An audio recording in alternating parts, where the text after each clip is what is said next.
Assalamualaikum warahmatullahi wabarakatuh. Baik, sebelumnya izin memperkenalkan diri. Perkenalkan, nama saya Selvi Alexandra Versa dengan NPM 241302535 dan saya dari program studi Pendidikan Teknologi Informasi angkatan 2024 kelas A. Baik, di sini saya akan menjelaskan atau memaparkan materi mengenai analisis perangkat iPOS dan fungsinya, di mana tugas ini dikerjakan untuk memenuhi tugas mata kuliah perakitan dan instalasi komputer. Baik, langsung saja masuk. Yang pertama itu di sini ada latar belakang. Jadi perkembangan teknologi informasi yang sangat cepat sekarang ini, dia tuh mengharuskan adanya sistem komputer yang dapat mengolah data dengan cepat, tepat, dan efisien.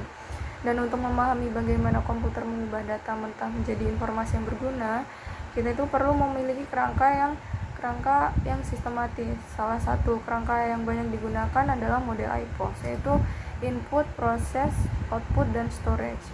Dan model ini memaparkan 4 langkah utama dalam pengolahan data, yaitu input sebagai langkah memasukkan data, lalu proses sebagai tahap pengolahan yang dilakukan oleh sistem, lalu output sebagai hasil yang berupa informasi, dan storage sebagai tempat penyimpanan untuk kebutuhan saat ini dan di masa depan.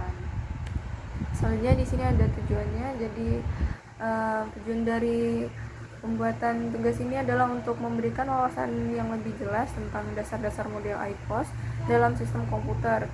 Dan dalam tugas ini saya berusaha untuk menjelaskan peran dari masing-masing elemen iPOS dalam mentransformasi data menjadi informasi serta mengenali kontribusi alat input, proses, output, dan penyimpanan dalam mendukung fungsi keseluruhan komputer. Dan di samping itu, tugas ini juga bertujuan untuk meningkatkan pemahaman tentang signifikansi model iPOS sebagai landasan dalam kemajuan teknologi informasi, sekaligus sebagai sarana untuk memenuhi tugas akademik serta mengasah kemampuan penulis dalam menyusun karya ilmiah. Baik, langsung saja masuk yang ke pertama, yaitu di sini ada konsep iPOS. Jadi konsep iPOS ini menjelaskan bagaimana komputer beroperasi, dan input itu merupakan data yang dimasukkan menggunakan perangkat seperti keyboard atau mouse, dan data tersebut kemudian diproses dalam tahap proses menjadi informasi, lalu hasilnya nanti ditampilkan melalui output seperti monitor atau printer.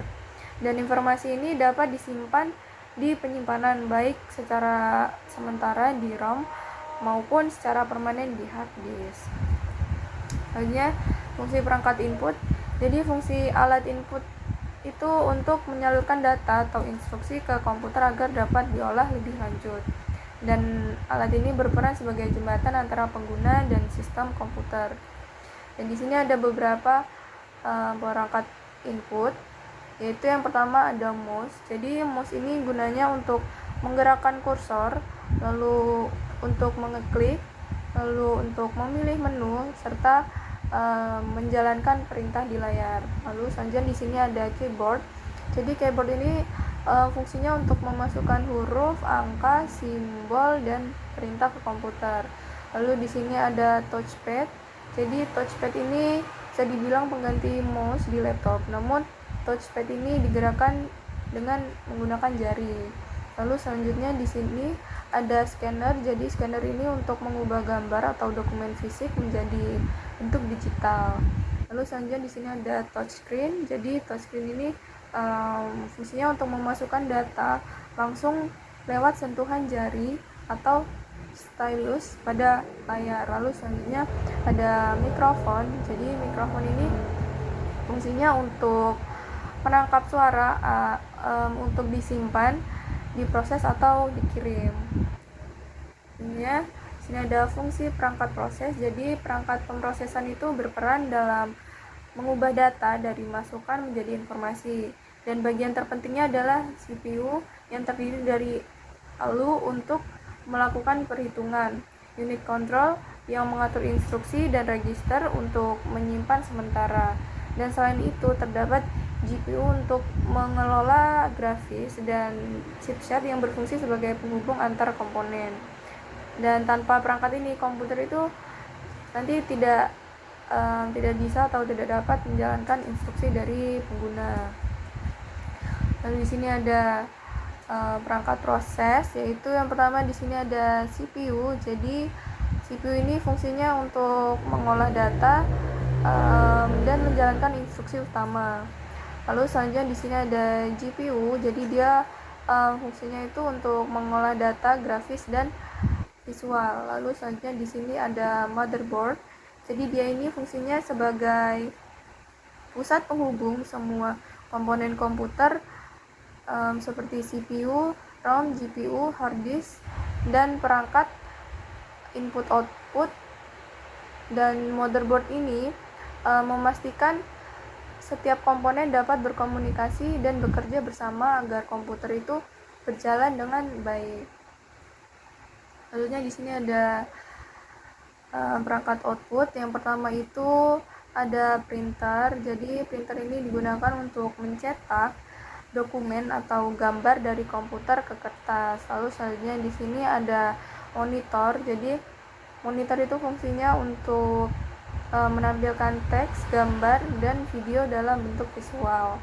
Lalu selanjutnya di sini ada speaker. Jadi speaker ini untuk menghasilkan suara atau audio dari komputer.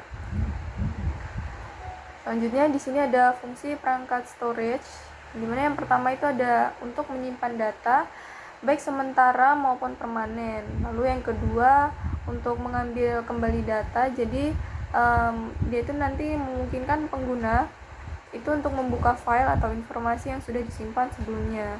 Lalu yang ketiga itu untuk mengamankan data. Jadi dia menjaga agar data itu tetap tersedia meski komputer dimatikan, serta bisa dipindahkan ke perangkat lain. Baik, jadi kesimpulannya konsep IPOS itu menggambarkan alur kerja dasar dalam komputer, dan perangkat input berfungsi untuk menerima data atau perintah dari pengguna seperti keyboard, mouse, atau pemindai, dan data yang diterima diolah oleh perangkat proses terutama oleh CPU, GPU, dan komponen lain yang mendukung sehingga menghasilkan informasi yang siap dipakai. Dan hasil dari proses tersebut ditampilkan melalui perangkat output seperti monitor, printer, atau speaker agar bisa diterima oleh pengguna. Dan setelah itu informasi dapat disimpan menggunakan perangkat penyimpanan baik yang bersifat sementara ROM maupun permanen hard disk, SSD, atau flash disk. Dengan demikian keempat komponen ini saling melengkapi dan menjadi satu kesatuan yang penting agar komputer itu dapat beroperasi secara maksimal dalam mengubah data menjadi informasi. Selanjutnya di sini ada saran. Jadi agar pembahasan IPOS ini lebih jelas, mungkin sebaiknya bisa ditambah diagram alur sederhana contoh sehari-hari seperti pesan makanan online serta tabel ringkas yang membandingkan perangkat input, proses, output, dan storage. Selain itu gunakan juga referensi yang terbaru supaya sesuai dengan perkembangan teknologi. Baik, mungkin cukup sekian yang dapat saya sampaikan. Mohon maaf apabila terdapat kesalahan dan kekurangan. Saya akhiri. Wassalamualaikum warahmatullahi wabarakatuh.